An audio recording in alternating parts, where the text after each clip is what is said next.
Today's been a really busy Monday.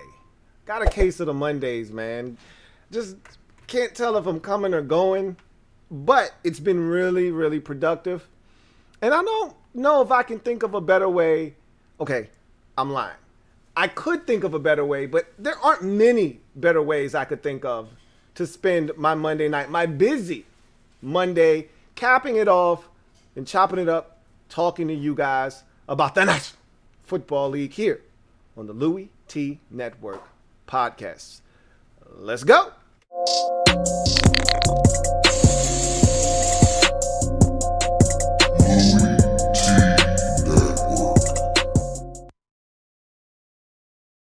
Who else could it be? Me, your man, Louie T. Welcome to the 160th installment of the Louie T Network podcast. I, of course, am your set man, Louie T. Thank you for joining me on tonight's show. That's right. Not necessarily late night, Louie, but it's evening time. So I guess it's dusk, Louie, if you will. And this is going to be a fun show because we're now in the part of the off season that allows us to have conversations that won't mean a damn thing in 3 months. But because there's really not much to talk about and we're looking to fill these gaps, we can have these fun, interesting conversations like the one we're going to have tonight. So this is a show that is going to be very subjective, okay? So I would love to have your participation in this particular show. So if you're out there and you're listening, please comment. And if you're listening to this afterwards, whether you're on Spotify, Apple Podcasts, Google Music Play, or whatever it's called now, tune in. Wherever you're getting this, Stitcher, make sure that you comment, that you rate this podcast 5 stars. That's all we're looking for, okay? 5 stars. Review us and leave a comment. So I want to give you a couple of items that are on the agenda before we go into tonight's show. First thing I want to talk about is the new wing of the Louie T Network that I established today. So I've been talking about this. I've been teasing this for quite a while. It's something I've been working on behind the scenes. And that's the card collector series. So I put out the first video today, which is just essentially an introductory video, if you will. It's not an unboxing video or anything of the sort. Well, the next video, and pretty much, all the videos thereafter will be unboxing videos, and those will be a lot of fun. But today was really just a introductory video to introduce you to the CCS and also kind of give you a little background as to where I came from in the card game. Honestly, and I left this out of the video and I should have dropped this in there, and maybe I'll go back and talk about it on the next video before I open up the box of cards or whatever. But I really got into cards. My buddy had a chest full of toys and cards.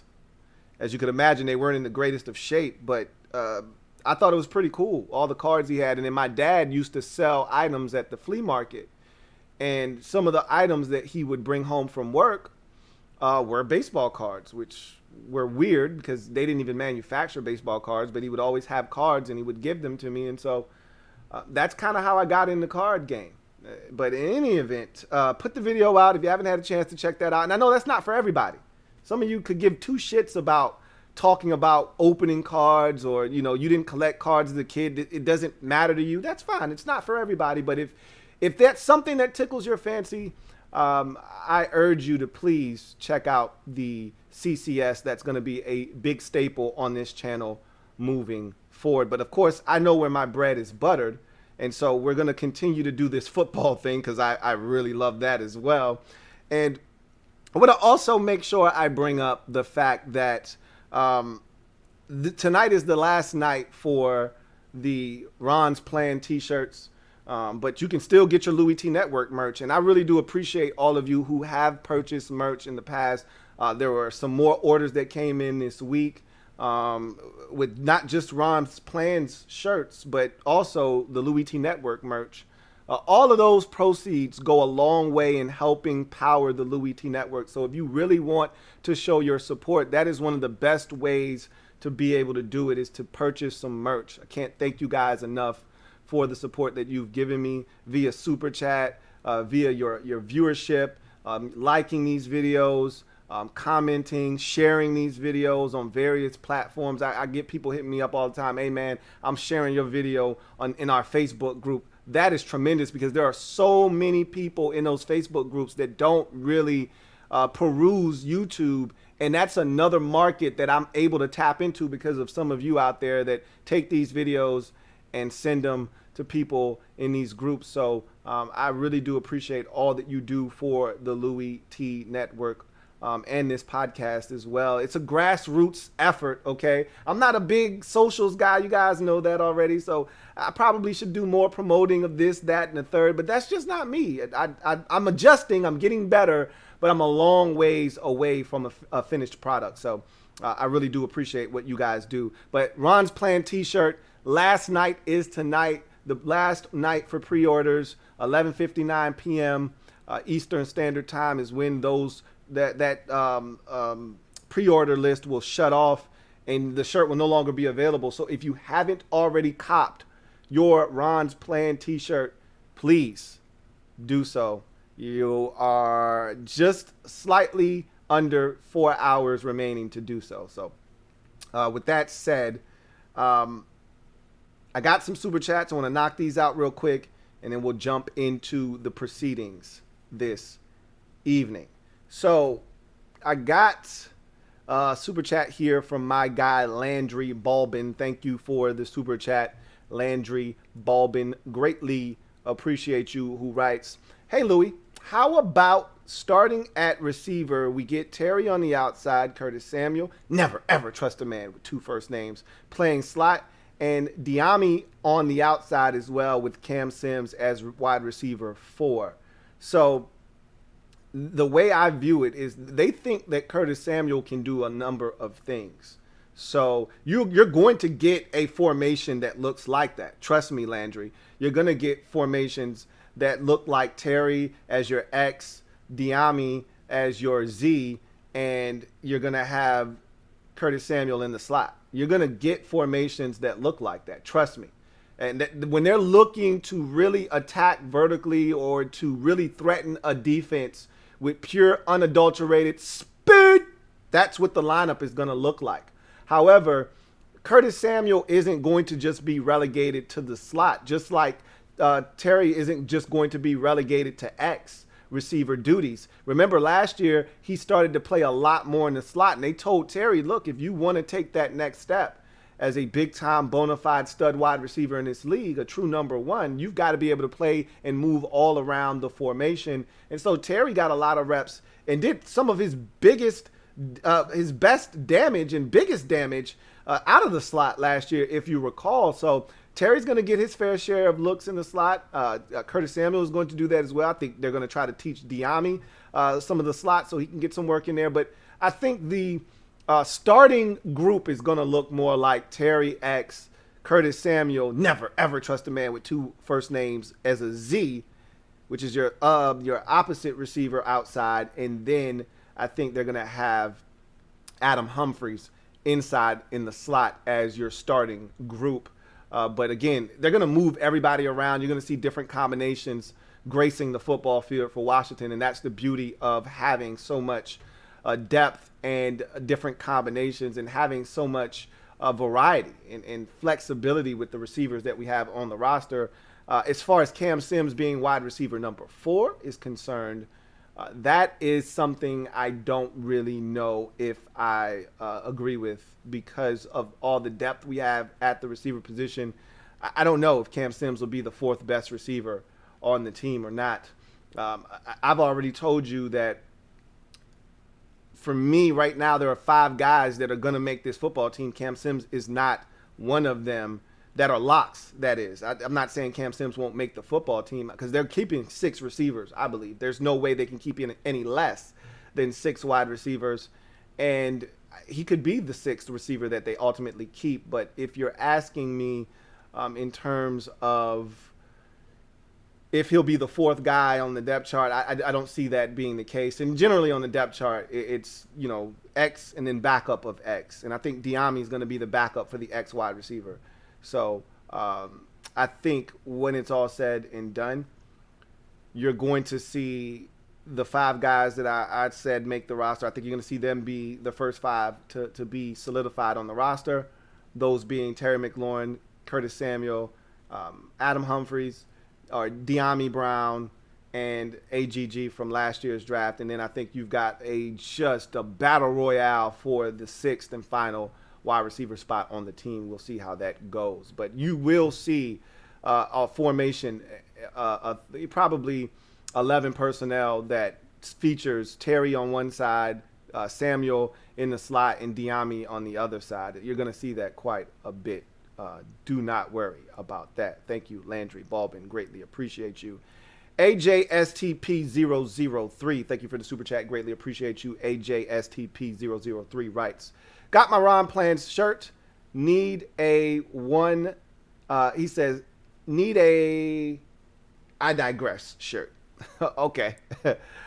I'm working on that. I've thought about it. I was saying, I wonder if that's a shirt that people would be interested in. I thought about that, but I think I'm going to do it just because even if that's not something you're going to rock with, some people will, some people won't, but I digress.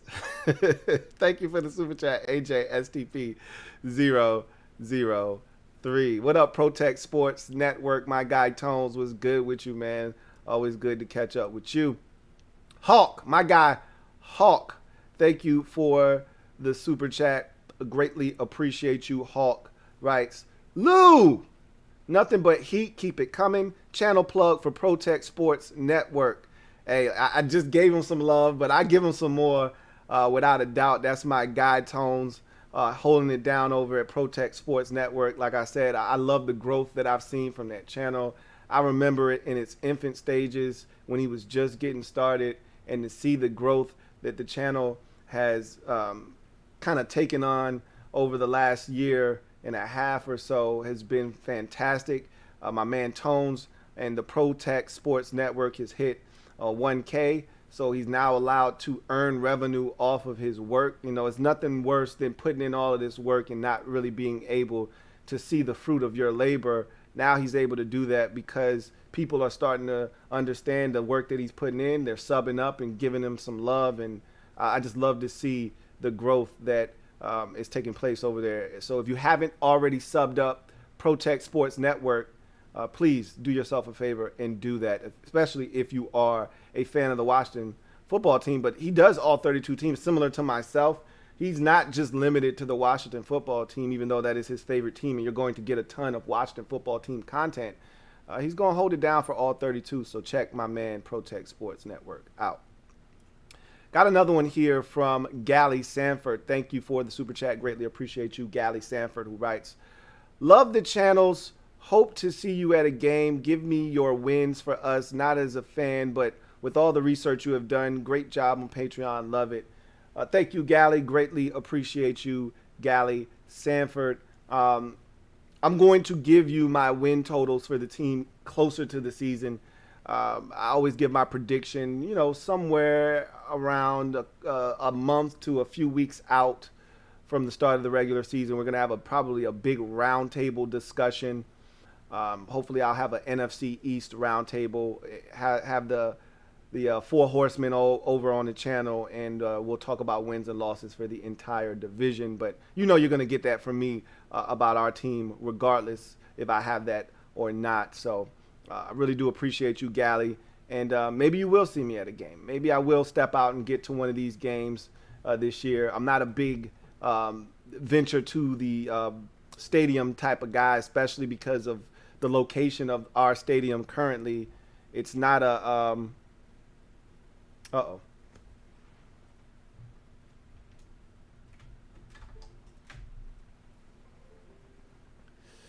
it's not a great stadium to go to, and it's hard to get in and out of. So I don't know if you'll get me at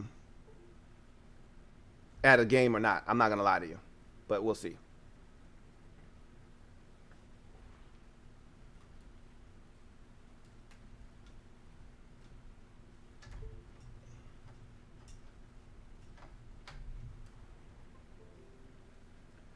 So we're doing that again. So we're back to the technical difficulties with the camera and the plug and the battery and all kinds of nonsense. So we'll see how it goes today. I got a little trick for it though when it wants to go out and to get it back on, but we'll see if we have to deal with the inconvenience of that tonight or not. But we're gonna power through either way. So thank you for the super chat. Greatly appreciate you, Gally Sanford. Protect Sports Network, my guy. Protect Sports Network. Thank you for the super chat. Greatly appreciate you. Protect Sports Network writes, my guys for wide receiver are Terry, Curtis, Diami, Kelvin, AGG, and Dax Milne. I think Adam won't be healthy because he hasn't been lately. LOL. Thoughts, big bro. Thank you for the super chat, Protect Sports Network. And so I think obviously Terry, Curtis, Diami, and AGG to me are locks. Those are guys that I fully expect to make the football team.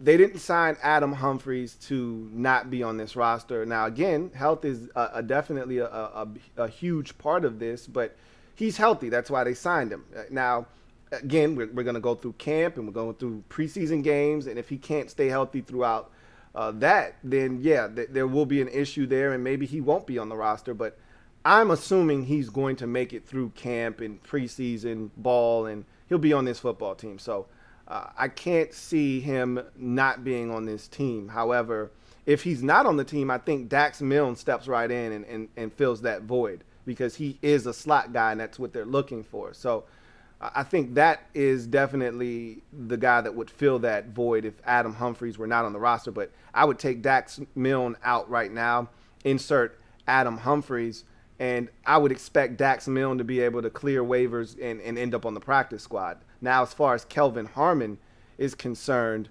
that is a guy that I look at and I say, I don't know.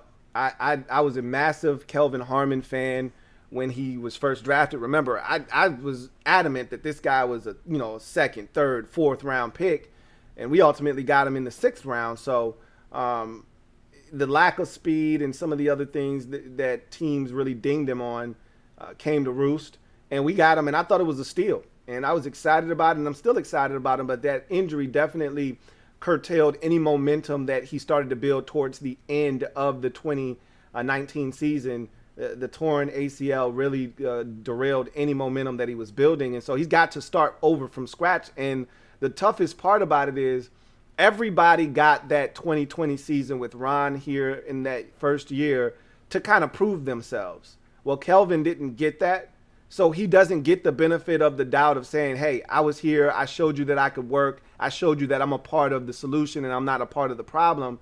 He didn't get that opportunity, and so he's kind of behind the 8 ball, because it'd be one thing if they didn't draft any more receivers and he was just going up against, the likes of Isaiah Wright and Cam Sims and all the guys that have been here, then he'd have a great chance of beating those guys out. But they drafted more guys to make it even harder, like a Diami Brown, like a Dax Milne, to make it even harder for a guy like Kelvin Harmon, who they did not draft to make this football team. So he's definitely got a lane for himself that he can carve out to make this football team, and that's being a physical blocker, a guy that can do some of the dirty work that some of the smaller guys don't do. He could definitely carve out that niche for himself, show that he can be a tough physical chain mover, make the tough grabs, things of that nature. If he can carve out a niche for himself as a guy that can, make contested catches and go up and get the football and dig out safeties and things of that nature, come down and be a physical presence in the run game as a blocker, he may be able to separate himself from some of the other receivers. But I think it's going to be a long uphill battle for Kelvin Harmon, being that he didn't play last year and that it's a brand new regime. We'll see. Ron seems to like Kelvin, seems to like his work ethic and how he's been progressing in his rehab, but all of that really goes for naught once you hit the field. If other guys are playing at a high level, you can see Kelvin Harmon missing out, but we will see. But I think your list is pretty much spot on outside of Adam Humphries not making the football team. Again, Kelvin Harmon is a wild card because, as I've mentioned, it's one spot and about 5 receivers vying for that one spot. And I really think it's probably more so like 2 or 3 guys that have a legitimate shot of getting that last spot. But we'll see what happens. Thank you for the super chat. Greatly appreciate that. Trevor Patch, thank you for the super chat. Greatly appreciate you, Trevor Patch. My guy Trevor writes, who else could it be but my man Louie T? Late to the show, Lou. You nailed it. Ryan Kerrigan has a young family rooted in D.C. Philly is paying and only a short commute back home. That's right home in the DMV. Hit and share. Hit that like button.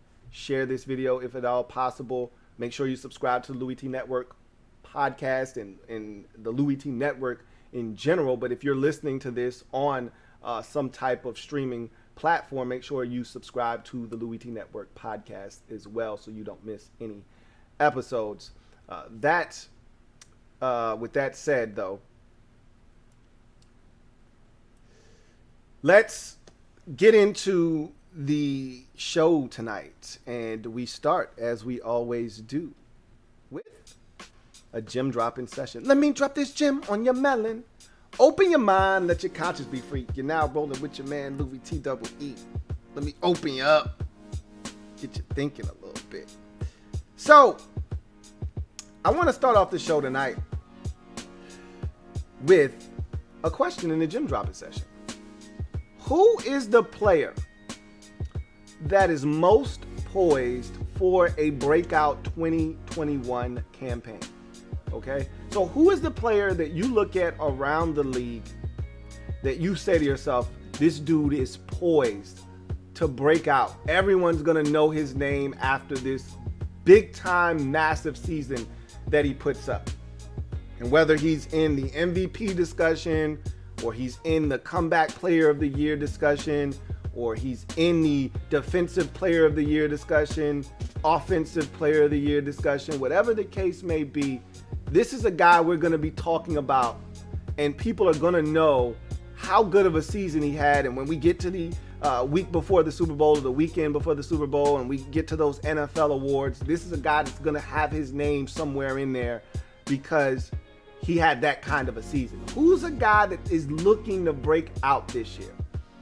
I got a few guys, but I'm going to give you one in particular, but I got a few names to throw in the mix that came to my mind as I made a quick little list, but there was always one guy in my mind. So, Mecole Hardman in Kansas City. The Kansas City Chiefs.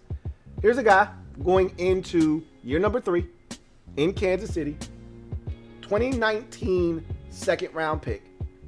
And I remember when he was the selection in the second round of the 2019 draft for the Chiefs, I said, man, that's a little early. I didn't expect him to come off the board that early. But that was when they were in the process of trying to figure out if Tyreek Hill was going to get his life together off the field and were they going to be able to re-sign him. And they just needed to make sure that they had that speed still available to them. Everything worked out with Tyreek Hill. They added more speed in Mecole Hardman. Well, I thought his role on the offense took an uptick from his rookie season. Obviously, in year 2, you expect more from a guy than you did in his rookie season. But now I really think the stakes are high for Mecole Hardman now because there's no more Samuel Watkins. And they've essentially said, you're the number 2 wide receiver in Kansas City now. So they're really going to have to rely on him. He's going to have to step up and fill that void. And Samuel Watkins was always hurt, but he was a guy that they looked upon to be able to deliver opposite of Tyreek Hill. That's going to have to be Mecole Hardman now. He's going to have to step up. And so this could be a massive season because he's talented enough to do it. He could blow up this year and have 1,100 yards receiving. It would not shock me in the least. With that explosive offense, with Travis Kelce being a guy that defenses have to worry about, and Tyreek Hill over here, Clyde Edwards-Helaire coming out of the backfield, it would not shock me in the least if Mecole Hardman blew up this year and tore the AFC West to shreds. Another guy, Derwin James, 2018 first-round pick.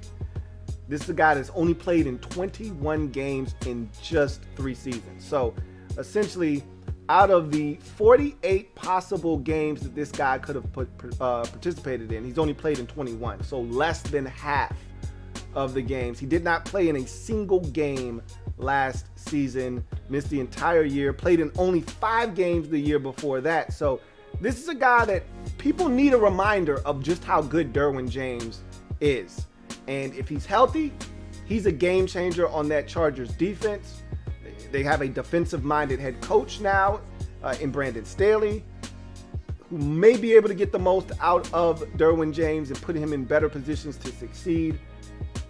I'm anxious to see if he can stay healthy, what he's able to do with all that team speed defensively that the Chargers have built over the last 3 years or so. He really hasn't been a part of it because he hasn't been healthy, but they've put together quite a roster full of talented, athletic, defensive players. He's one of them. If he's healthy, he could have a monster year in 2021. That's a guy that came to mind.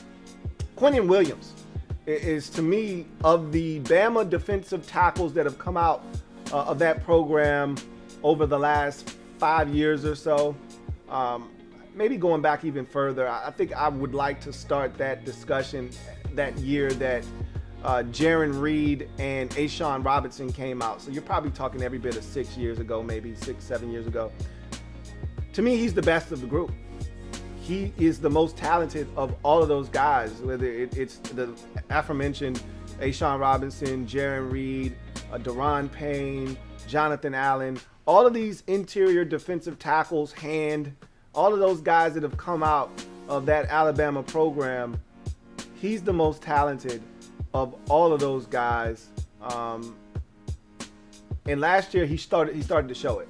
7 sacks in 2019, 2020.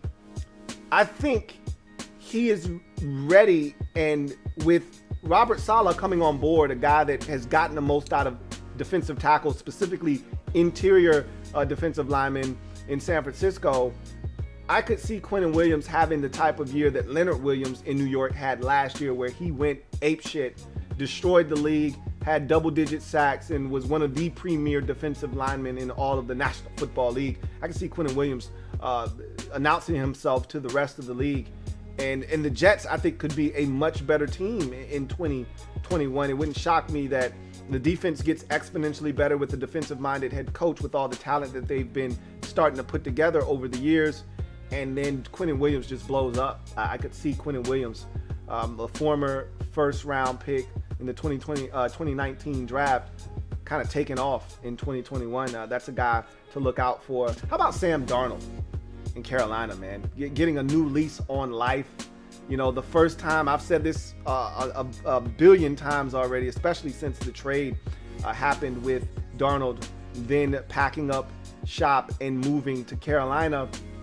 I said this is the first time he's really going to have a stable situation, a stable organization, stable coaching staff, and talent, really good talent surrounding him.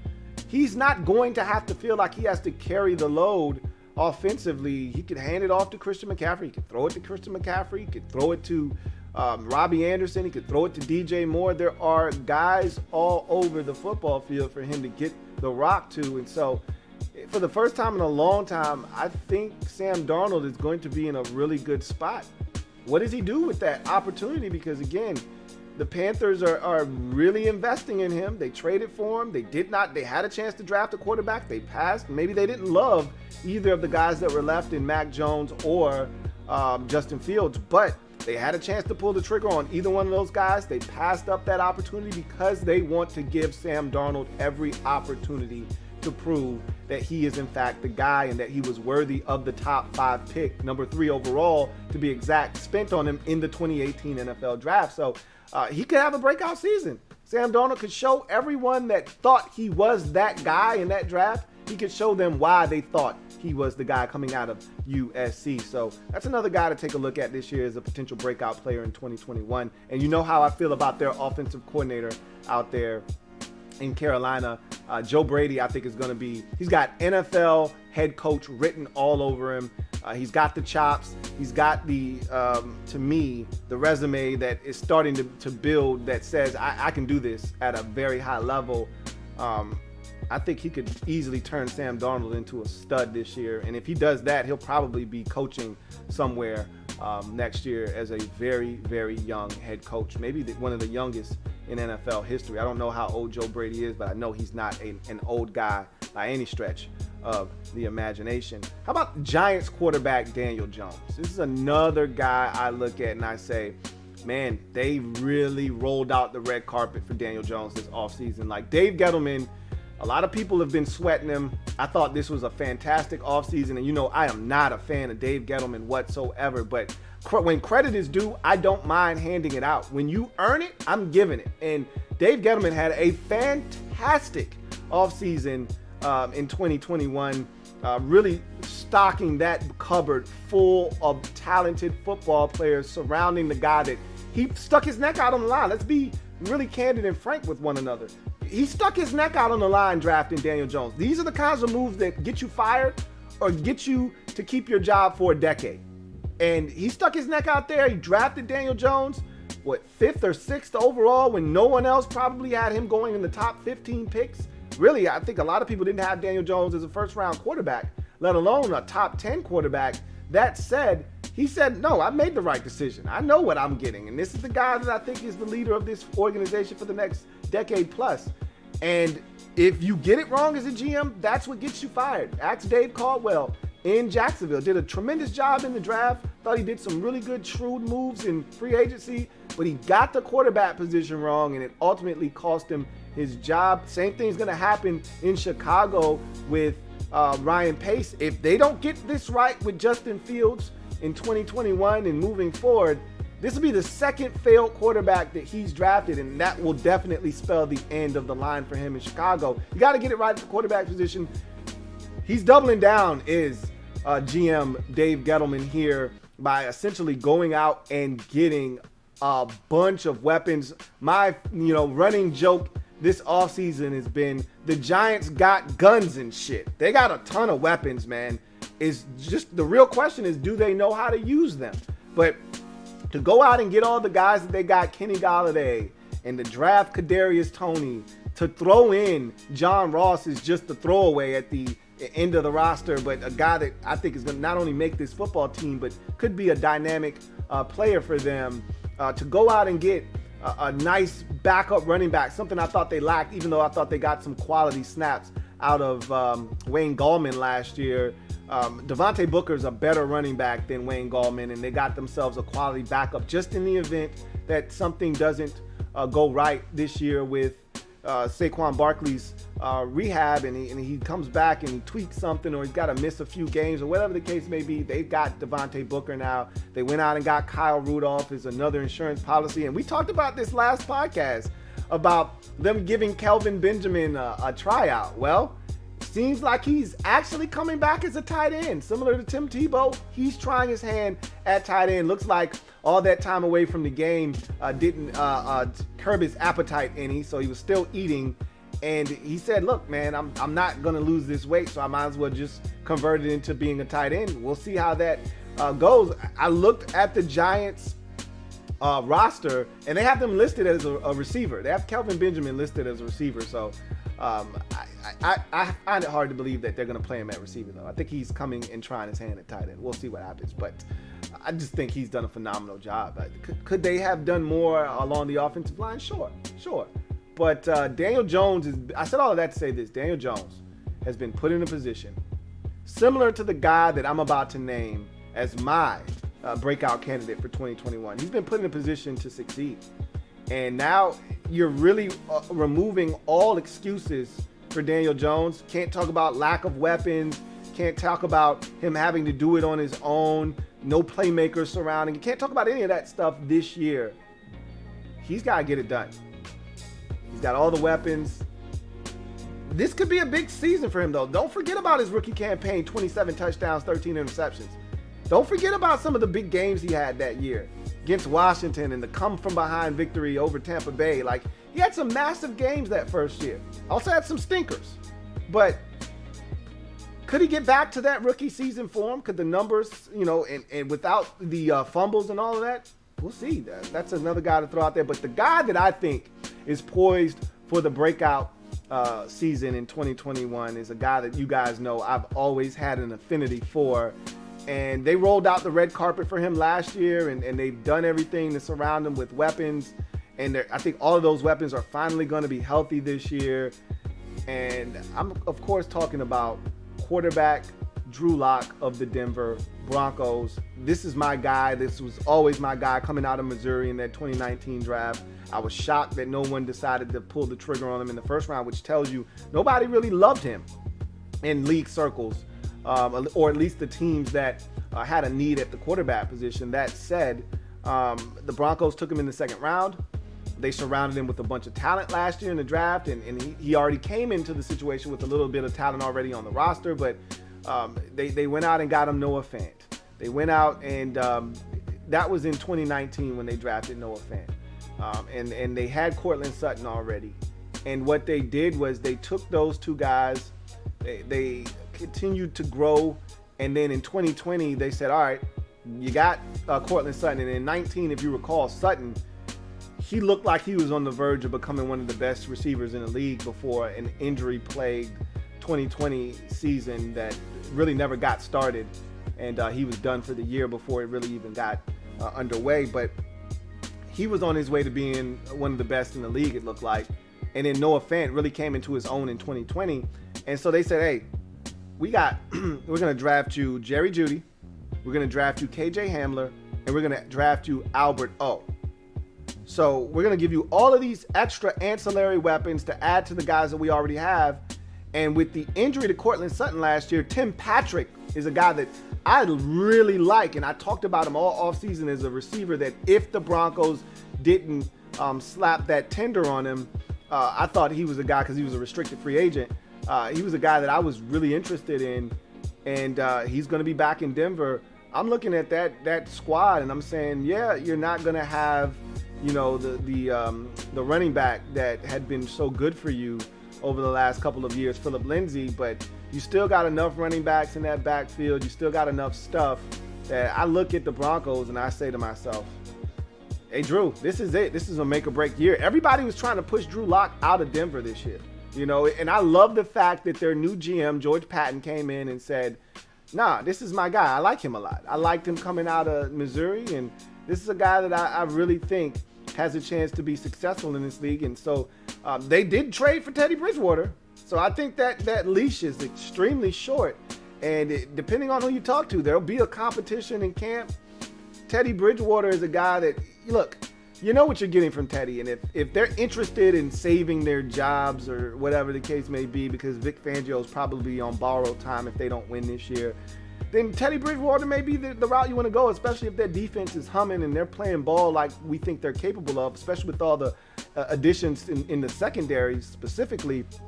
And you're getting Von Miller back to add with Bradley Chubb. You'd like to think that the defense is really going to be exceptional. Don't turn it over, manage the game well. You're probably going to be in ball games with a chance to win with Teddy Bridgewater. But if you want to outduel some teams, if you want to be able to score 30 plus and have a chance to win, Drew Lock's the man for the job. Now he's going to have to take care of the football better. He's going to have to make better decisions. He's going to have to be more accurate with the football. But I think all of those things are very possible and capable in 2021. And I'm telling you right now, I'm looking for a Josh Allen. Josh Allen was my guy coming out of that 2018 draft. And everybody was ready to bail on him after the first couple of seasons. Oh, he's just a scrambling quarterback. He's inaccurate. He can't do this. He can't do that. And I'm like, I'm telling you, Josh Allen is the guy. And we saw this monumental leap in 2021 to now we're looking at Josh Allen as one of the league's best quarterbacks, young best quarterbacks. And so I don't know if Drew Lock's going to ascend to those heights, but I do think he's going to have a phenomenal year. He's going to pay off the trust that the Broncos had in him by giving him this final year to show he can get it done.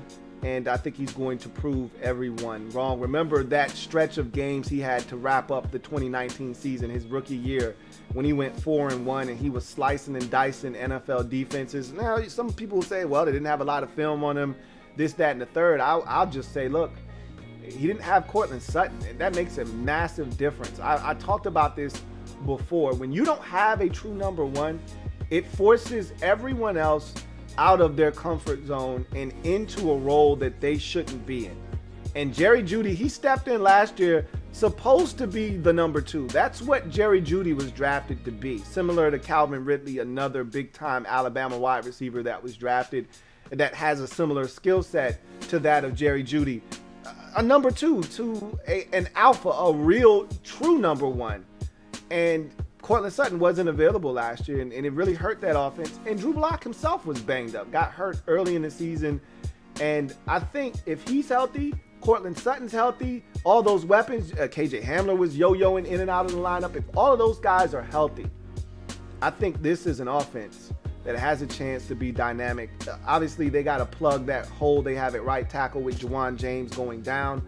If they're able to do that, solidify the offensive line, give Drew Lock an opportunity to sit back in the pocket and survey the field, I really think this could be the year Drew Lock absolutely tears it up. So he's my breakout player in the 2021 campaign. Who says you? Who's the guy most likely to break out in the 2021 campaign in the upcoming season? Love to hear from you guys on that. Got a super chat here from Metaphor. Thank you for the super chat, Metaphor. Greatly appreciate you. My guy Metaphor writes, scary Terry, baby, because Fitzy is gonna impress, and boy is Terry gonna benefit. I'm Rob Burgundy and gold. I'm gonna tell you right now, if Fitz is really pushing it down the field as much as we think, everybody's going to benefit. But the guy that's going to benefit the most is Terry, because, and not just because of Fitz, but just because of the speed added. He was the only guy that was a true threat to stretch the field vertically. Now that there are other receivers in the mix that can run, that can force the defense to have to, pay attention to some of those other guys, I think Terry's going to benefit just off of that alone. And if you get Fitzpatrick to stretch the football field vertically and push it when opportunities present itself, that's definitely going to help Terry as well. So we'll see what happens. But in any event, got a quick little ad read to get to, and then we'll get back to the Louie T Network podcast. Want to thank the people over at Manscaped for sponsoring this podcast. And we're getting into those latter stages of spring as we start to transition into summer. And man, is it starting to get hot outside.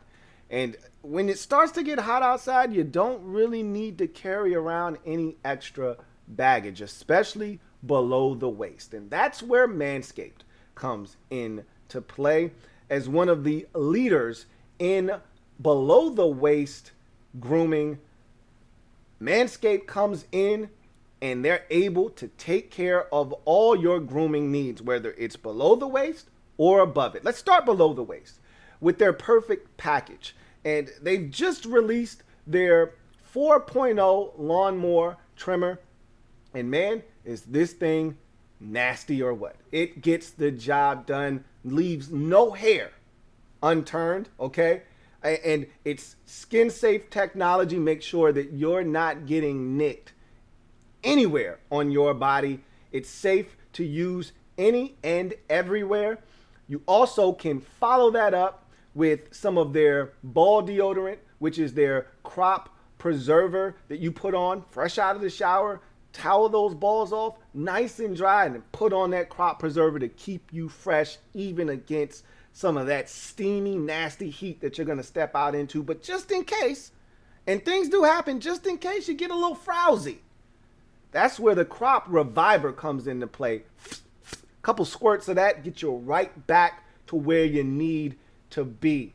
All right, all of these things are in the perfect package, along with a t-shirt that Manscaped will throw in there, a pair of underwear that Manscaped will throw in there for you at no cost, and also a travel bag that they also have for you to carry all your goodies in. But that's not it too. This is not in the perfect package, but I have to do this because this is a wonderful product. The Weed Whacker is something that I just experienced, and I talked about this before, but I got to do this. It's something that I experienced, and man, is this a game changer. It's a nose and ear hair trimmer, and I can't tell you how big of a lifesaver it's been for me. I hate sticking things in my nose because it gets really ticklish and start jumping and fidgeting. That Weed Whacker took care of it, no problems, no jumping for me. Got the job done, trimmed out all that excess hair I had up there. And again, when you got a big snossage like I do, you got to take care of the nose hairs or they become problematic. Either way, go to manscaped.com. Put in the promo code LouieT to get you 20% off any purchase, and you'll get free shipping. That's manscaped.com. Use the promo code LouieT to get you 20% off and free shipping. Look, if you're going to try to get your body looking the way you want to, and to get all of that extra hair off of your body that doesn't need to be there, use the right tools for the job, okay? And remember, your balls will thank you. Tell them Louie T sent you. All right, let's jump into the next segment, one I like to call the list. Got a super chat here from my guy Metaphor. Metaphor, thank you for doubling up. Double up. Thank you for doubling up, Metaphor. Greatly appreciate you. Who writes, no lie, my mower 4.0 arrived today. Army cut nuts. I love to hear it. All right, pause. I love to hear it though, man. Look, the 4.0 is no joke, man. It's not a game. All right. It gets the job done, and as I mentioned, that skin-safe technology makes sure that there is no issues whatsoever. Feel confident slicing and dicing and getting the job done without slicing and dicing your skin. So, in any event, I really do appreciate you, Metaphor, for making a purchase and using the promo code LouieT to get you 20% off. I can't thank you enough for that support. So, with that said, let's get to the list. And you know, when I get listy, I start listing things. And when I have a list, it's usually comprised of 7 items. And that's no different today. So the list for today and tonight's show: best wide receiver groups in the National Football League. And I told you this is the time of the year where we can start having these types of conversations. The draft is taking place. Free agency is taking place. There's still one more wave of free agency that may take place after June 1. If there are June 1 cuts, post June 1 cuts that come, we'll see. The June 1 deadline has really diminished in recent years. It doesn't really hold the same weight that it once did. But we'll see if anything comes about that June 1 deadline. However, for the most part, we know what these receiver groups are going to look like. These receiving cores, if you will. And I've comprised the list of my 7 best wide receiver cores in the National Football League. And if your list looks like this or it looks vastly different, I'd love to hear from you as to what your list of the best 7 wide receiver groups in the National Football League looks like. So let's get to the list. And we start with my number 7 wide receiver group. And it is the Los Angeles Rams. So they got essentially an overhaul this offseason, did the Rams.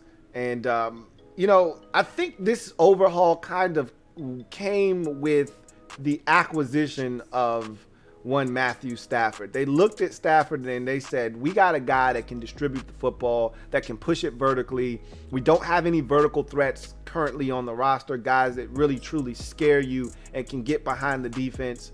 So they traded out, what was the name of the receiver that went to the Titans? I actually like him, but I don't love him, as I've already stated.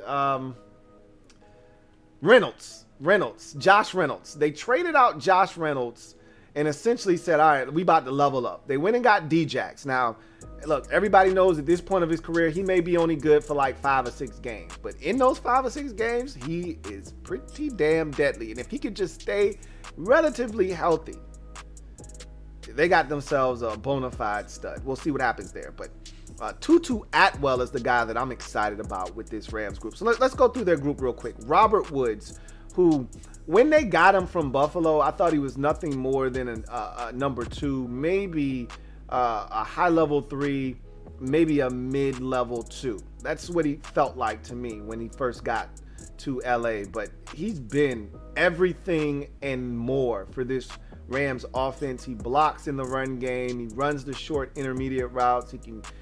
He's not a deep threat per se, but if you fall asleep behind the wheel like Washington did, he can get you for a 57-yard touchdown like he did Washington. So he does everything, though. Jet sweeps. You know, this guy had like 20 carries this past year off of jet sweeps and things of that nature. Robert Woods has really morphed into one of the more reliable receivers in all of the NFL. So he's a really good receiver. Cooper Kupp is the best part of waking up. The Rams, Cooper Kupp. Cooper Kupp's really morphed into another one of these guys that when he's healthy, he's a true difference maker at the wide receiver position. Their offense looks so different when he's not healthy. Remember how well he played in the playoff game against the Seahawks. He gets injured, doesn't really have the same impact against the Packers the following week. So that offense looked a lot less. And look, I get it. They had a quarterback that was compromised in the playoffs, but Cooper Kupp was the one guy that could make plays for them in the playoffs, and he got injured. It just changes their offense drastically. So it's Robert Woods, it's Cooper Kupp, it's Deshaun Jackson, it's Van Jefferson, a young guy going into the second year of his career out of Florida that I really liked in the 2020 draft. And I think he's going to continue to grow and blossom. And with Matthew Stafford back there, who's not afraid to distribute the football to each and every single one of these guys, I think Van Jefferson is going to be a much bigger part of the offense this year. And then Tutu Atwell, as I just mentioned, the receiver that they drafted in the second round out of Louisville, who to me is a poor man's Kadarius Toney in this year's draft. If Kadarius Toney is hefty in terms of a garbage bag, then Tutu Atwell is the great value brand. Still going to fit around your trash can. You're going to be able to put items in. He's going to be able to get the job done. And we'll see just how well he's able to do that for the Rams. But it just gives them another speed threat vertically. And they knew that Deshaun Jackson wasn't a guy that they could rely on for 16 games or 17 now. And so they got themselves an insurance policy in Tutu Atwell that will fill that void should Deshaun Jackson get injured. But if he's able to stay healthy, now they got 2 guys that can stretch the football field vertically. I like this Rams group. It's well-rounded. You got a big target in Kupp. You got some guys that can do the dirty work underneath in Van Jefferson and Robert Woods. And then you got a couple of vertical field stretchers in Deshaun Jackson and Tutu Atwell. I think that's a well-rounded group. And with Matthew Stafford delivering the football, I think they have a chance to be one of the better groups in the NFC. Coming in at number 6 on the list, the Arizona Cardinals. So we're staying in the NFC West. This is a group that I think they're going to lose Larry Fitzgerald. He has not announced his retirement yet. I think he's still mulling over the decision. I think most people, however, believe he's going to hang it up, but he has not formally made that announcement yet. But everybody, including myself, is going about business as if he's not going to be on the roster next year. That said, they replaced one aging veteran with another, but one that's a lot younger. So they say, all right, if Larry's going to go, then we need a veteran in his place. So it's AJ Green steps in, and it's no drop-off. As a matter of fact, there may be an uptick in production in what you get out of AJ Green. Now, it was not a very flattering 2020 season for AJ Green, but you got to remember, first year back after pretty much missing like a year and a half of ball. He hasn't really played ball for real in what feels like 2 seasons. So last year was just him getting his legs back and getting reacclimated to playing ball. And I think you're going to see a much better, sharper, crisper AJ Green in 2021. And he'll be a great compliment to DeAndre Hopkins. And I think there's a nice little group of receivers here. If they can get what they need out of AJ Green, the rest of these guys will be allowed to be complementary pieces. So their group looks like this: DeAndre Hopkins, AJ Green, Christian Kirk, who I really like. Think he's a perfect third option in that offense. If he's got to be a faux number 2, that's when things start to go sideways for that offense. If he's allowed to be their third option, they're dangerous. Andy Isabella is a guy that I think has the ability to stretch the football field vertically. I think he has a chance to really fill that Scotty Miller role in Arizona and be a bigger part of their offense, sort of the way Miller was, a big, deep threat that could stretch the football field and make big plays. I think Isabella has a chance to really do that in year number 3 in Arizona. And then they drafted Rondale Moore, the Swiss Army knife receiver out of Purdue, who can do a little bit of everything, has had issues staying healthy, but if he's healthy, he adds another dynamic weapon to what is already a very, very explosive offense. And so Rondale Moore is another wild card. Don't really know what they're going to get out of him, but it makes Kyler Murray's life a lot easier if you can just throw it to a guy at the line of scrimmage, get a couple of blocks, and he can do the rest. So Rondale Moore with a sub 4.4 speed is a guy that just adds some more vertical juice to this Cardinals offense. They check in at number 6 on the list. Checking in at number 5 on the list are the New York Football Giants, the G-Men. Talked about Dave Gettleman and all of the moves made this offseason to really fortify that wide receiving group. Well, I don't think it's any doubt that the Giants have one of the better groups on paper, that is. We'll see how they're able to perform, and I've said this a bunch of times this offseason. I'm going to continue to say it because I just like saying it. The Giants got guns and shit. Is the safety on? Do they know how to use them? We're going to find out, and that's where Daniel Jones comes into play. But man, oh man, do they have some heavy artillery now in the Big Apple or New Jersey, which I'll never understand that. But still, Kenny Golladay, their big prized free agent acquisition, comes in and right away is a true number 1, something they've lacked with this Giants team since they traded. Shame on you if you step to the old dirty Beckham, ODB. So Golladay steps in immediately as the number 1 guy, and that's what they've lacked. They haven't had a true number 1 since they traded Beckham. So now they do. Darius Slayton, to me, tried to be a number 1. That's not who he is. He's a number 2 in this league, and I think he has a chance to be a damn good one. We saw a massive downtick in production from him last season, and he dealt with some injuries as well, but that was because he was trying to be something that he's not. He was trying to fill a void. See, when you come in as a rookie, nobody's expecting anything from you. So he was able to come in loosey-goosey and just play ball. In year 2, everybody was, oh, okay, so you the guy that's trying to be the Giants number 1. I'm going to lock your ass. Lock him up. Lock him up. So corners were locking his ass up, and he was having some issues. Well, now the number 2 corner is going to be assigned to Darius Slayton. And if you get the number 2 on Slayton, I think he could have a field day. So I think he is now where he's supposed to be, properly slotted as a number 2. Sterling Shepard, if he's healthy, he's a problem. That's his biggest issue. He can't stay healthy. When he's healthy, he's a problem, and he's a number 3 in this league. He was posing as a number 2 last year. That's not who he is. I think in this third wide receiver role, he is going to flourish, and that's where he truly belongs. And if I'm not mistaken, in his rookie season, when the Giants went like 11-5, and that was the whole boat trip, I think he was the third option that year, if I'm not mistaken. You know, I could be wrong. He might have been the option 2, but That's when he's at his best. Third option, I think he's going to be phenomenal this year with all the weapons around him. Kadarius Toney. Don't really know where he fits in this equation. But, man, is it a luxury to have that kind of speed and dynamic playmaking ability on your football team and really not know how he fits in. If he's a 1 or 2 or 3, you don't know what he is right now. You just say he's a playmaker.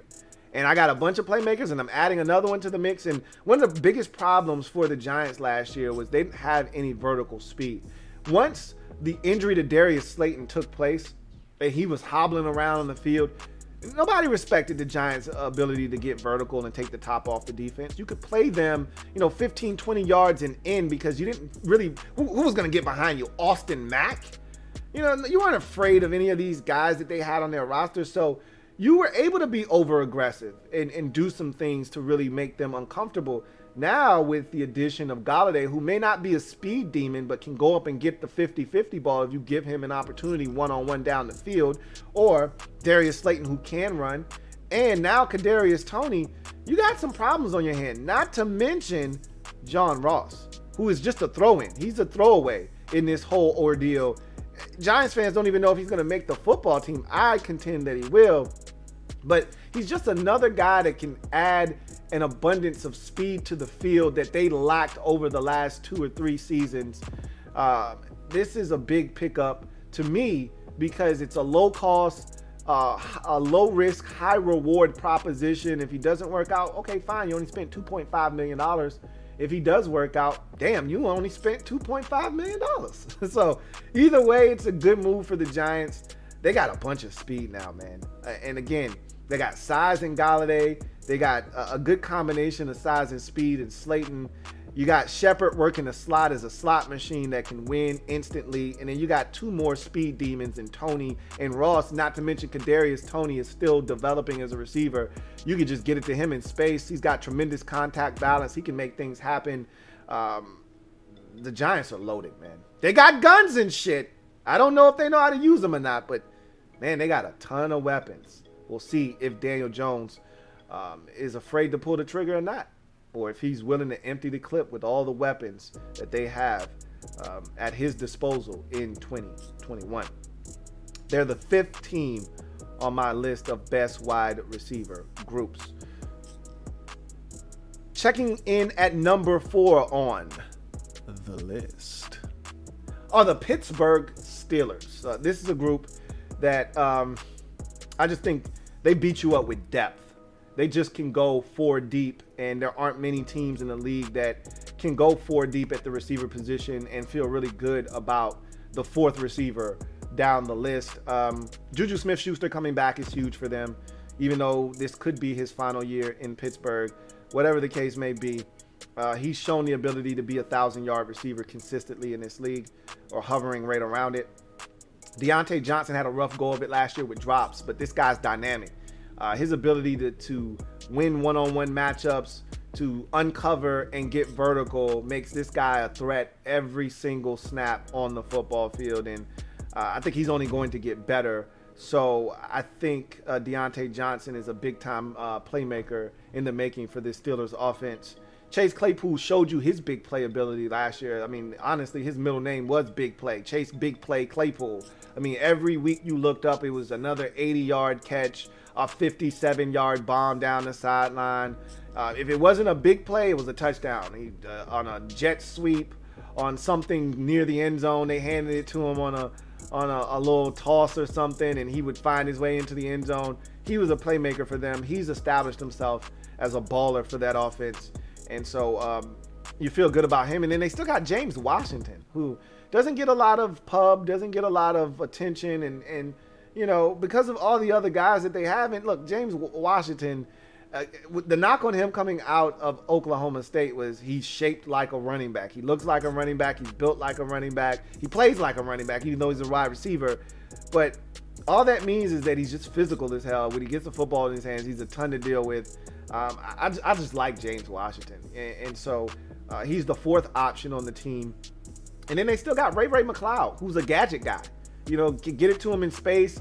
He's the jet sweep guy. He's the guy that they try to get it to in some tricky situations. And he can make big plays, throw a wide receiver screen to him, get a couple blockers out in front, and Ray McCloud can do the rest. So I like the Steelers' core group of wide receivers. They're deep. I think with the Claypool's addition last year, it gave them that extra added speed that they needed, that touch they needed, because Deontay Johnson can run. Now Claypool and Ray McCloud kind of form that triumvirate of receivers that can run for them. Meanwhile, James Washington and Juju Smith-Schuster can do the dirty work underneath. So I think that's a well-rounded group of receivers in Pittsburgh to get the football to, and that's why Roethlisberger has been so successful over the last couple of years. You get to the third team on the list, and it's the Buffalo Bills. And nobody, and I mean nobody, circles the wagons like the Buffalo Bills, whatever the hell that means. This group right here may be the deepest in football. I think that some of their young guys have to perform at a higher level in order for them to move up this list. However, Stephon Diggs by himself is good enough to get him in the top three. I mean, he was so awesome last year, and he was the best receiver in all of football last year. You know, the NFL leader in yards, I believe. He might have been the NFL leader in receptions. I don't think he was a triple crowner, though. I don't think he led the league in receiving touchdowns, and that's what stopped him from getting the triple crown, if I'm not mistaken. But I think he had the lead in yards and receptions. He was phenomenal. I mean, Josh Allen's ascension can be directly correlated to the arrival of Stephon Diggs. Now, Allen, I thought, was going to do this anyway, but not at such a rapid pace that saw him be in the MVP discussion last year. And I think the reason that he was able to make such a great ascension was because of the addition of Stephon Diggs. So Diggs, and E-Man Sand is the newest acquisition. I wasn't impressed with him in New Orleans last year. He had his moments, but I was expecting a lot more from him in New Orleans last year, and I simply didn't get it. So I need him to prove to me that he's not running out of gas at this point of his career. He's getting up there in age. He's on his, third or fourth team in 3 years. What was he? A Bronco, a 49er, a Saint, and now a Bill in less than 3 years' time. So he's got to show me in 2021 that this isn't it. But if he can get back to that, he's still a problem, is E-Man saying. Cole Beasley has proven that the Cowboys made a mistake when they cut him loose. He's a 1,000-yard receiver. He's a slot machine. He's a winner. There's a lot to love with Cole Beasley. Love him. Gabe Davis showed me a lot in his rookie campaign last year out of UCF.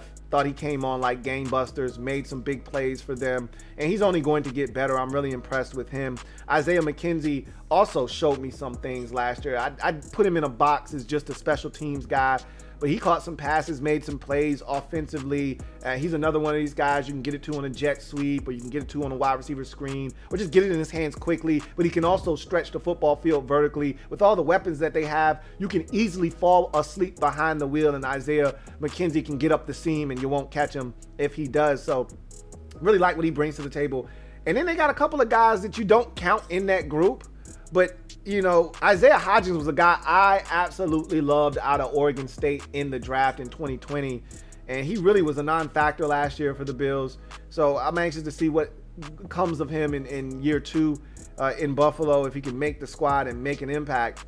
And then Jake Kumerow, the famous Jake Kumerow that Aaron Rodgers was pissed about them not retaining, is in Buffalo. And I used to make fun of Jake Kumerow all the time and say, who's Aaron Rodgers going to throw the football to? Who? Jake Kumerow? But actually, Jake Kumerow can ball. He's not trash. So just another guy in the mix in Buffalo. They're deep, man.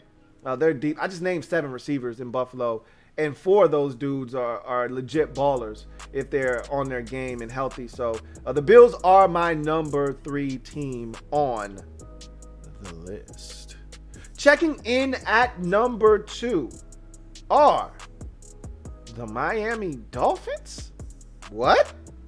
Yeah, the Miami Dolphins are number 2 on my list of the most dynamic and best wide receiving cores in all of the National Football League. How did they get there?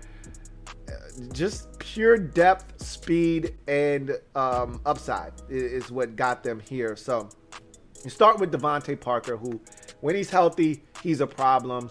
1,000-yard receiver in his own right, and he's really starting to come into his own. I really like Devontae Parker. I think he's one of the more slept-on wide receivers because the Dolphins haven't had the best quarterback play, or they haven't been the best team, and so he's a guy you can sleep on very easily. But Devontae Parker has really carved out a niche for himself as a bottom-of-the-barrel number one, but a high-end two, okay? And I think that was all the more reason why it was important to go get a Jalen Waddle and a Will Fuller the fifth in free agency and a Jalen Waddle in the draft, because one of those guys is going to emerge for you. And I think Waddle is the guy they're counting on to become their number one wide receiver, or a 1A or a 1B to Devontae Parker's 1A, whatever the case may be. Fuller is your quintessential deep threat. I've said this already.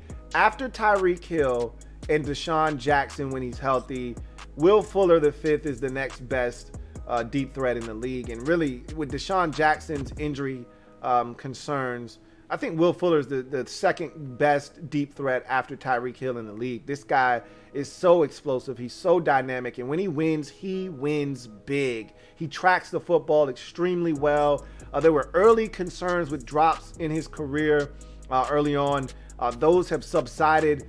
He's a guy that makes plays down the field in big fashion. I remember Thanksgiving, I think it might have been the last game he played in last year against Detroit, where he just tore him a new asshole, deep ball after deep ball. This guy is legit, and I think that's a great acquisition for the Dolphins. He'll miss the first game of the season due to a suspension, but after that, having Parker, Waddle, and Fuller, you might not be able to find a more dynamic trio of receivers than that right there, with the speed that Waddle and Fuller bring to the table, and then Parker being a guy that himself can run a little bit, but is more of your bigger possession receiver that can work the middle of the football field. Not to mention they got a stud tight end that is really starting to come into his own, that's going to take up some attention too. So then you go to more speed in Jakeem Grant. I mean, the speed just doesn't stop. They keep coming with the hits. Will Fuller's a speed demon. Jalen Waddle's a speed demon. Jakeem Grant's a speed demon. And so he can work the football field as well, get open. He's gotten better as a route runner since coming into the league out of Texas Tech. Preston Williams is another big-bodied guy. He's got to stay healthy as well. But when he's healthy, he has the ability to be a phenomenal possession receiver, boxing out defensive backs, and really making it hard with this 6'5", 220-pound frame. He's a tough guy to deal with. He's just got to stay healthy. And then they're getting Albert Wilson back from COVID-19. He decided to opt out. And he's a guy that they got from the Chiefs that they really like. I really like Albert Wilson. He's a slot machine, a guy that wins inside, does a lot of the little things that is very inviting to the quarterback over the middle of the football field. And then another guy in the mix is Allen Hurns, who you really don't know what you're getting. Don't even know if he's going to make the team, but it's nice to have Allen Hurns as like a 6th, 7th option on your football club, which the Dolphins lay claim to right now. It's just a really dynamic group of receivers. You got 2,000-yarders in Parker and Fuller. You got Waddle, who looks like he's the next coming of Tyreek Hill. Jakeem Grant, who's just a nuisance player that can hurt you at every single level. Preston Williams has a chance to be a big-time possession wide receiver. Albert Wilson works the slot as good as any in the league when he's healthy and available. And Allen Hurns is a guy that when he's your 7th receiver on your football team, you feel really damn good. So I got the Dolphins at number 2, man. I just like what they're doing right now. And then finally, number 1 on the list are the Super Bowl defending champion Tampa Bay Buccaneers. And what are you going to do? I mean, they got 3 dudes that at some point in their careers were 1,000-yard receivers.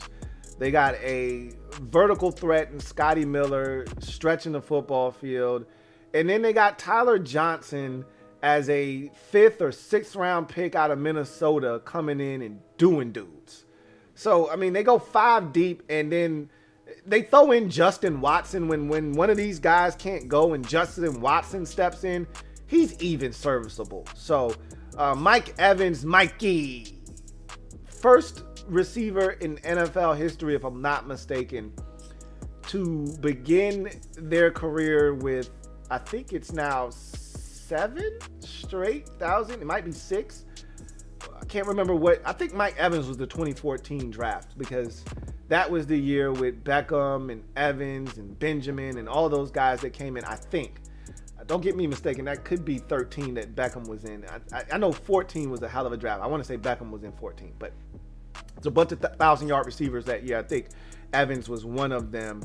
So if he was in 14, so 14, 15, 16, 17, 18, 19, 20. So 7 straight years of 1,000-yard seasons to start a career. I think he's the only receiver in NFL history to accomplish that feat. Don't get me lying. There could be 1 or 2 other guys that are in that club with him, but it's a very, very elite group of receivers. It's a very limited club, and Evans is, I don't think he gets enough respect. When we talk about the best receivers in football, we usually talk about Julio and Mike Thomas and DeAndre Hopkins, and we run off 5 or 6, Tyreek Hill, and nobody ever mentions Mike Evans. I don't think he gets the respect that he deserves, but man, is he good. He's a hell of a football player.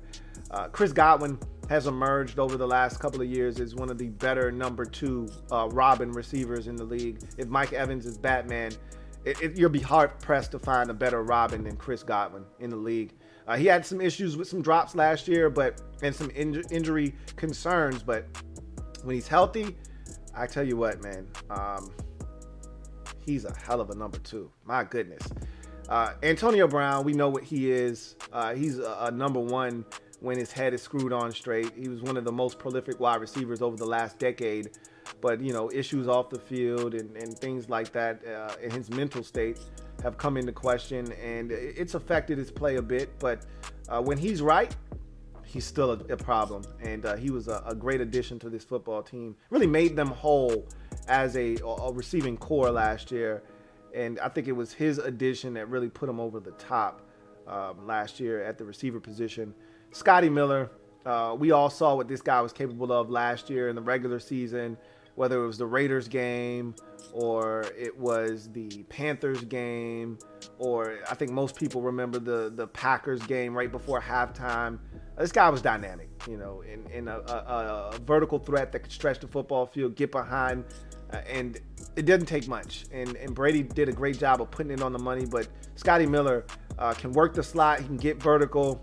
He can do a lot of things, man. Scotty Miller is a problem.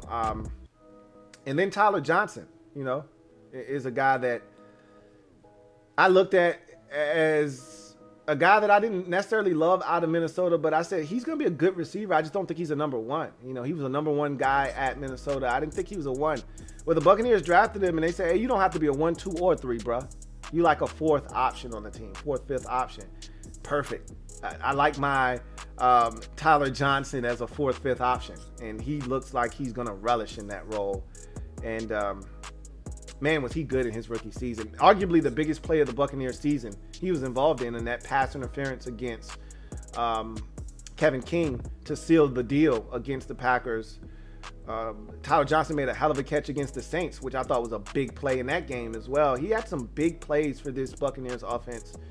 I don't think you'll find a better receiver group top to bottom than the Tampa Bay Buccaneers. They give you 1,000-yarders. They give you speed. They give you diverse receivers that can work every level of the field.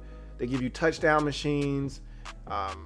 They give you guys that are young that are coming in and just picking up whatever table scraps are left. They're my number 1 team in the league at the wide receiver position. So let me quickly go over the list of the best wide receiver groups in all of football. Checking in at number 7, Los Angeles Rams, headed by Robert Woods, Cooper Kupp, and Deshaun Jackson. Coming in at number 6, the Arizona Cardinals, headed up by DeAndre Hopkins, AJ Green, Christian Kirk. Number 5, the New York Football Giants, Kenny Golladay, Darius Slayton, Sterling Shepard, and now Kadarius Toney. Number 4 are the Pittsburgh Steelers, Juju Smith-Schuster, Deontay Johnson, Chase Claypool, and James Washington. Coming in at number 3, the Buffalo Bills, Stephon Diggs, Emmanuel Sanders, Cole Beasley, Gabe Davis, Isaiah McKenzie, all make that group dynamic. Number 2 are the Miami Dolphins, Devontae Parker, Will Fuller V, Jalen Waddle, Jakeem Grant, Preston Williams, Albert Wilson. That is a very talented group of wide receivers that all bring something different to the table. And then the number 1 wide receiving core in all of football are the Tampa Bay Buccaneers. Mike Evans, Chris Godwin, Antonio Brown, Scotty Miller, Tyler Johnson. I don't think you find a better, more consistent and dynamic group than the one the Buccaneers are capable of putting on the field from week to week. There were a couple of teams that just missed out on this list. The Cincinnati Bengals were a team that I mulled over. The Dallas Cowboys were another team that I mulled over. But those guys, those teams just didn't have enough. The Vikings were another team I considered, but there just wasn't enough depth there after you get past their top 2 receivers, even though I love Amir Smith-Marset, who they drafted in the draft this year out of Iowa. It just isn't enough depth for the Minnesota Vikings. Same for the Dallas Cowboys. They got 3 bona fide studs at receiver and then nothing else. And in this group, when you look at what I put together, these teams are going 5, 6, sometimes 7 deep at the receiver position.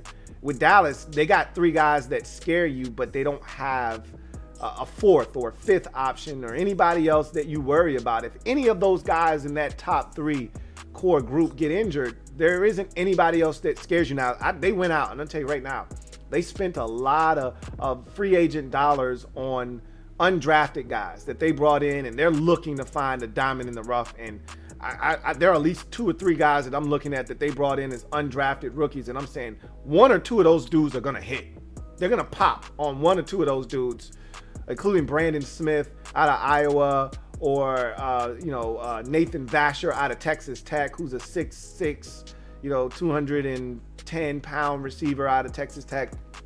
They're going to hit on one of those undrafted guys. They got like 15 of them. So they're planning on hitting on, and they know that they're not going to be able to afford all 3 of those guys. They just paid Amari Cooper money. They don't have to worry about CeeDee Lamb right now. He's going into the 2nd year of his career, but they know this is the last year they're going to have Michael Gallup. So they're not going to pay him. He's going to be allowed to hit free agency. And more likely than not, they're hoping that one of these young boys shows them something enough so that they can allow him to walk. Because they can't pay everybody. Like they allowed Byron Jones to move on in free agency last year. They're probably going to have to do the same thing here next year when it comes to Michael Gallup. They're going to have to either draft another guy or hope one of these young boys that they have signed as undrafted rookie free agents come in and give them something. So anyway, I digress. Let's take a look at any super chats that I may have gotten. This one is from Metaphor. Double up. Thank you for doubling up, Metaphor. Greatly appreciate you. My guy Metaphor writes, Galladay's gonna keep the Giants team doctors employed. That's been his issue of late. That hasn't been his entire story. You go look at his numbers, you go look at his career. He's been pretty durable. It was last year and I think parts of the year before towards the end where he had some issues staying healthy. We'll see what he's able to do. Health is a big thing for him because obviously the best ability is availability. If you can't play, you can't help. And when he's healthy, he's a beast. But obviously when he's not healthy, he cannot contribute, as we all know. Thank you for that super chat, Metaphor. I got another one here from Kevin, the PRF. Thank you for the super chat, Kevin, the PRF, who writes, the Dallas Cowboys has entered the chat. So I just explained why Dallas is not on this list. And it's just because they're not as deep. Same thing with the Falcons. They were another team I considered. Obviously, you got Julio Jones. You got Calvin Ridley, but there's not much after that. They got Zio, but there just isn't enough depth for me on the Falcons roster at the receiver position. Same could be said for Dallas. It's top heavy. Same for the Chiefs. It's Tyreek Hill. It's Nicole Hardman, and then it's the kid from Florida that every year I think he's going to end up leaving in free agency, but he's goofy as hell. He'll make the most spectacular catch you have ever seen, then he'll drop an easy one. But they don't have a lot of depth at receiver anymore after Samuel Watkins left.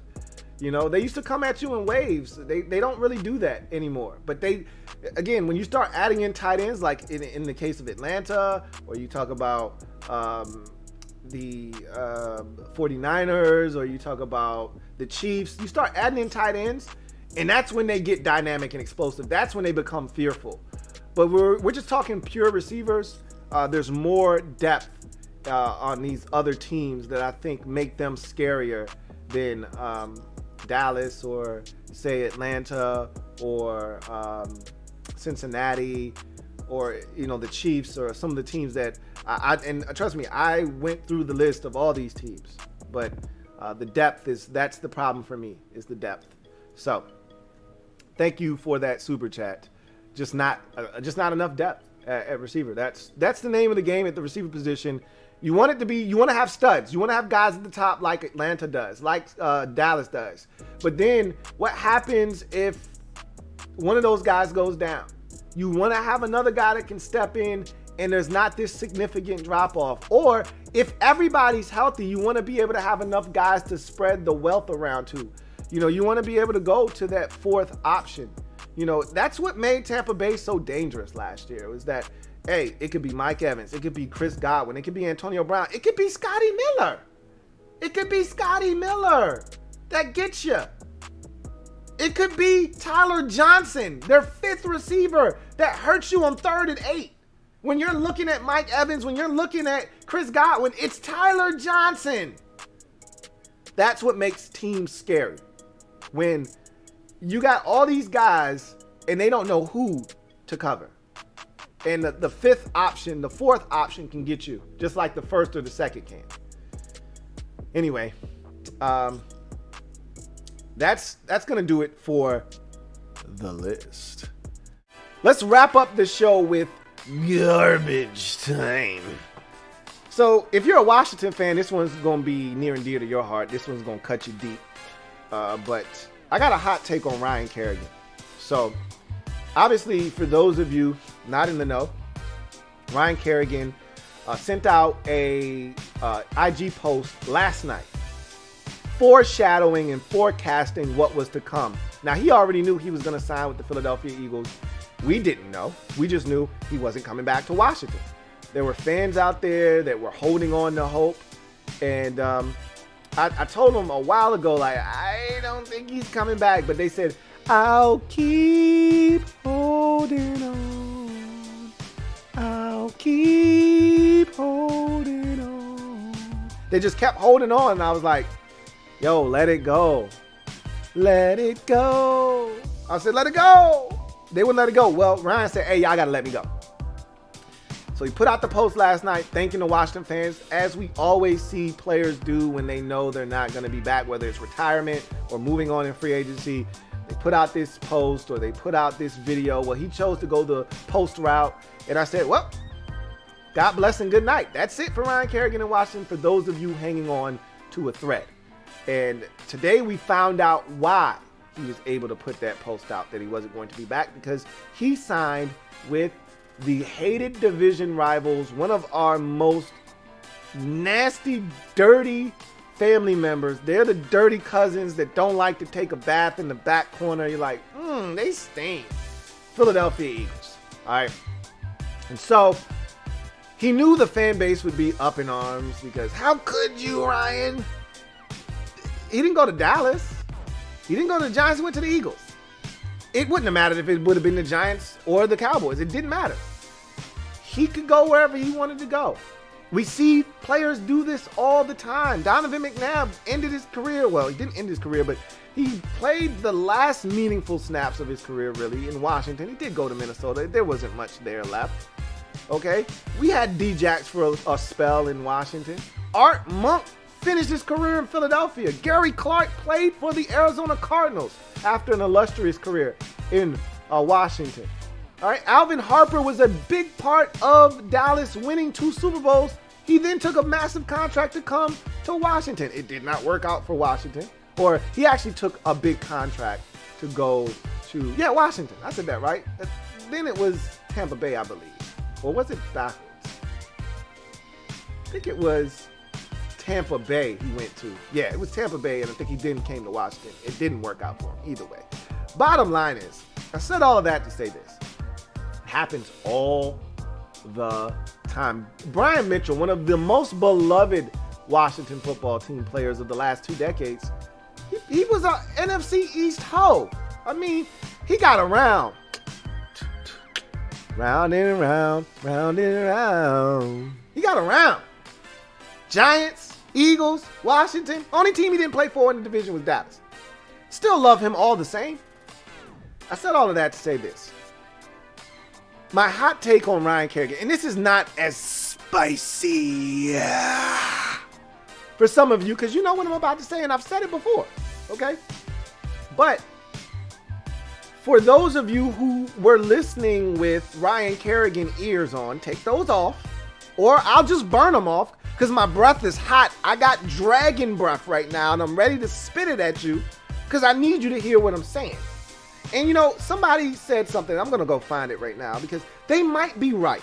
You know, they might be right. I'm going to go look at that video. I'm going to pull off that comment that somebody wrote to me and said, I don't think Louie really respects Ryan Kerrigan the way that he should. And you know what? That person might be right.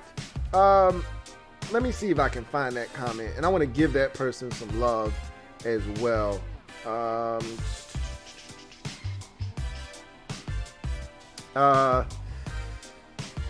Let's see. Should have just screenshotted it.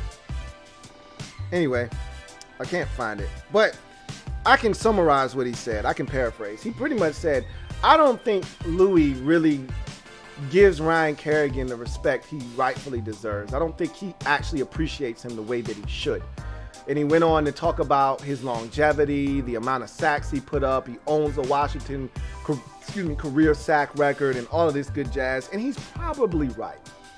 But here's why. Let me just first say this. Let me start by saying JP Finley had a tweet. And he wrote an article, and part of the tweet was him talking about the article that he wrote.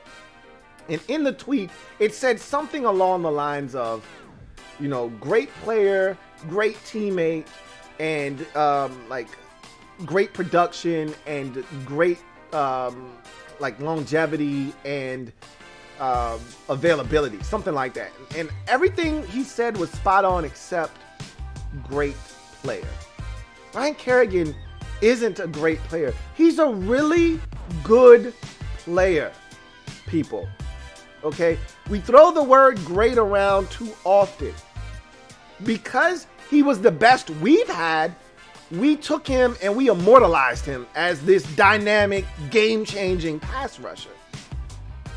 He's not Von Miller. He's not Khalil Mack. He's not Myles Garrett. He's not Aaron Donald. He's not J.J. Watt. He's not one of these guys that have terrorized QBs and changed ball games and systematically, single-handedly taken apart game plans on a weekly basis. That's never been Ryan Kerrigan. He's a good football player. You don't block him, or you try to sift block him, or you try to block him with a tight end that can't block, or you try to block him with a running back, he's going to destroy you. But let's not make Ryan Kerrigan out to be some kind of dynamic 15 and a half sack menace, because that was never who he was. You know who I liken him to? My comp for him in the NBA is DeMar DeRozan. Doesn't miss a ton of games. Go look at DeMar DeRozan's stats. I haven't done this, but go look at DeMar DeRozan's log of games played. I bet you he's never missed more than 25 games. So what was that in the NBA season? What, 57? He's never played in less than 57 games, I bet. I can never recall DeMar DeRozan having any real significant injuries. He might have a little ankle here, a little hammy there, or whatever, but he's Iron Man. He plays. Really good basketball player. Consistent, scores the basketball. You know you're getting 20 plus a night from him. Got a nice little mid-range game. Nothing flashy. Doesn't shoot a ton of threes. Isn't a prolific three-point shooter. You know, does his damage at the free throw line as well. He get to his spot on the court. Really good basketball player. Does anybody ever say DeMar DeRozan's a great player? No, you know what they say? Man, DeMar DeRozan's a really good player, man.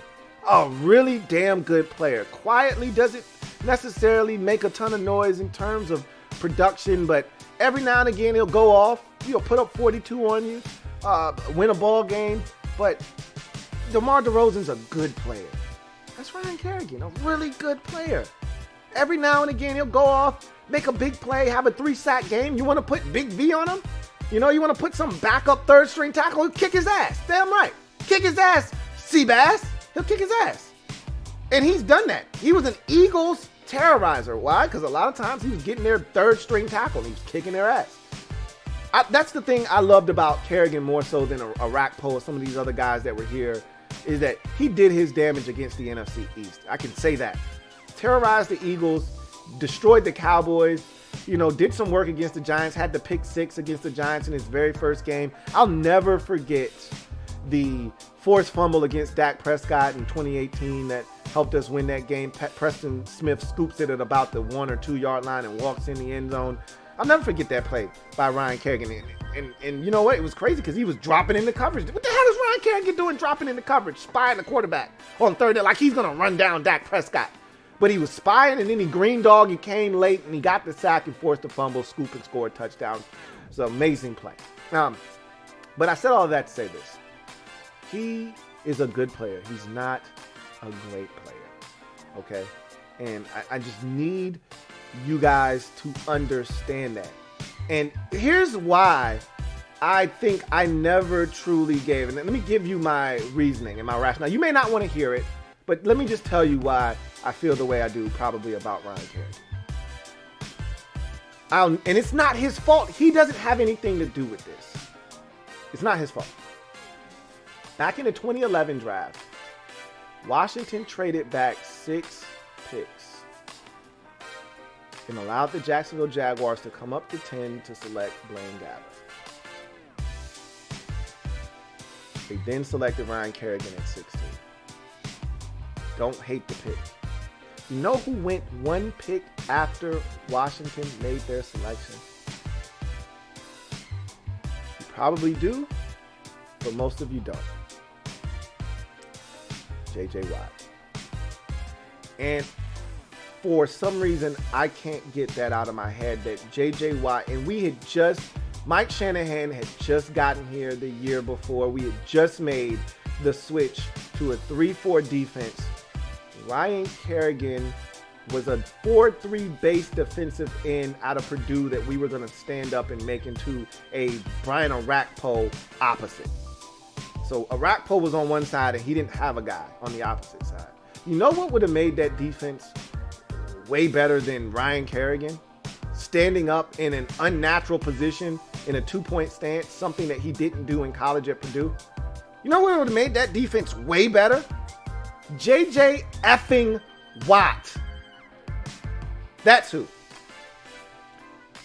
And you're making a switch to a base 3-4 defense, which Watt turned into one of the best 3-4 defensive ends we've ever seen in the history of this game. And we passed on him to move back 6 spots to take Ryan Kerrigan. Now, Kerrigan sets the all-time sack record for the organization. He was a really good player. He was consistent. He didn't miss games. I respect all of it. And this is the thing. A lot of you hear what you want to hear. Oh, Louie be hating on Ryan Kerrigan, man. You don't know what you talk about. Ryan Kerrigan's a piece. I'm not saying he's not a good player. I'm just saying he ain't J.J. Watt. He isn't Khalil Mack. He isn't Von Miller. And then you'll throw out the stats. Well, if you look at the stats, since 2015, there's only 3 guys with more sacks than Ryan Kerrigan. That sounds great. That is awesome. When have you ever looked at our defense and said, man, they got to block Ryan Kerrigan, man. If they don't block Kerrigan on 3rd and 7, they in trouble. That was never the case. No offensive coordinator ever stayed up late trying to figure out ways to scheme around Ryan Kerrigan. Didn't happen. Okay? That was never who he was. He was a good football player. You had to account for him, but you didn't have to scheme around him. He wasn't going to wreck your game plan. We traded back and allowed the Texans to draft J.J. Watt 1 pick after we could have had the best defensive player in the game for a stretch there. A future league MVP. We passed on that opportunity to take Ryan Kerrigan. Now, again, Kerrigan was really good. But I can't get that out of my mind. I can't get it out of my brain as much as I try. I always circle back to that draft and say, we could have had J.J. Watt. And I hold that against him, and that's not fair to Ryan Kerrigan. But what I can't deny is that he's not J.J. Watt. He's not Von Miller. Hell, he hasn't even been Justin Houston, who at times could take over games. Aldon Smith at his peak in San Francisco. Chandler Jones. He's never been one of those types of players. He's been really good. 12 and a half, 10 and a half, 11. That's a good number. But he wasn't dynamic. He wasn't game changing. He was a good player. He was a good football player. And I'm glad he represented our organization, because in an organization where shit was constantly changing and we didn't have anybody to represent us in a positive light, it was always some kind of negativity. He was the one constant. He was the one rock. He was the one guy that was able to give us something we could hold on to. And that's why I respect Ryan Kerrigan. And I'll always love him for what he was able to provide as a rock of Gibraltar, if you will, for us as a fan base. Because we were always changing quarterbacks. We never had a stud receiver or two, or we never had this or that. He was the one guy that was always there. Every Sunday, I knew he was going to play. I knew he was going to give 110%. And I knew that when I looked up at the end of the season, he was going to have 10 and a half sacks. Might have gotten 3 in one game, 2 in another game, and in 6, 7 games, didn't hear a peep out of him, you know. But you look up at the end of the season, you get somebody's backup tackle, or they forgot to block him twice, or they tried to sift him twice, bring the tight end all the way over from the opposite side of the formation, and he just races into the backfield, or they try to run boot to his side, and he says, to hell with the boot, to hell with the tight end that's going to cross my face. I'm going right after the quarterback. They turn around, and Kerrigan's right in their face, sack. He would get 2 or 3 of those a season. He was never dynamic, guys. I just felt the need to say that one more time. He was a damn good football player. Glad he was a part of our organization, but I would have much rather had J.J. Watt.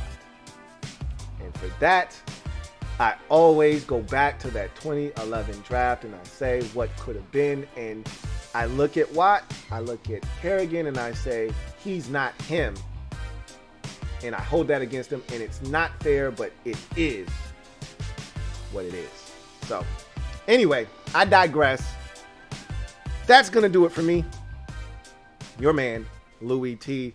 Thank you guys for chopping it up with me on this Monday night here on the Louie T Network. I told you already, this is going to be a fun podcast. I enjoyed that thoroughly. I can't speak for any of you out there. There will be more of these to come.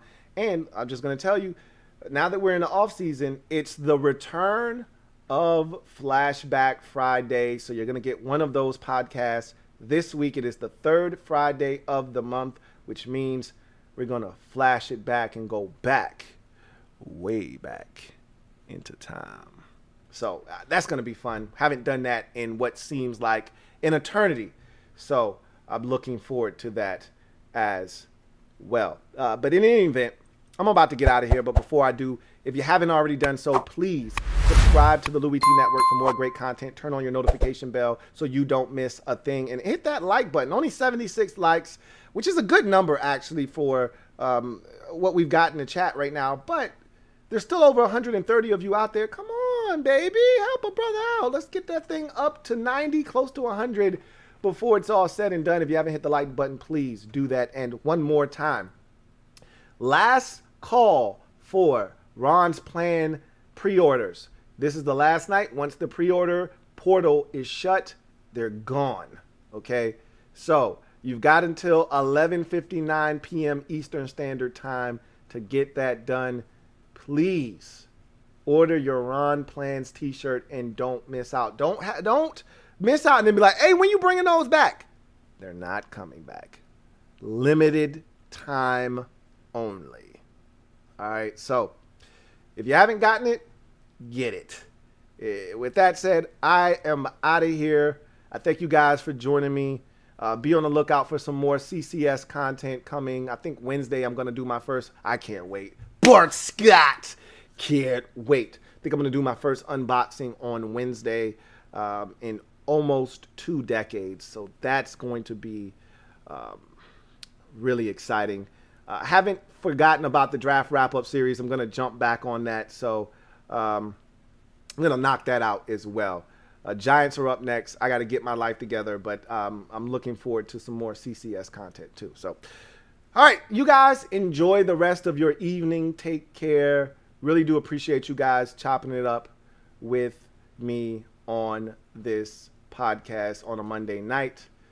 Until next time, get off the bench, get in the game, and chop it up with your man, Louie T. You guys, have a good one. God bless. And good night. LouieTeeNetwork.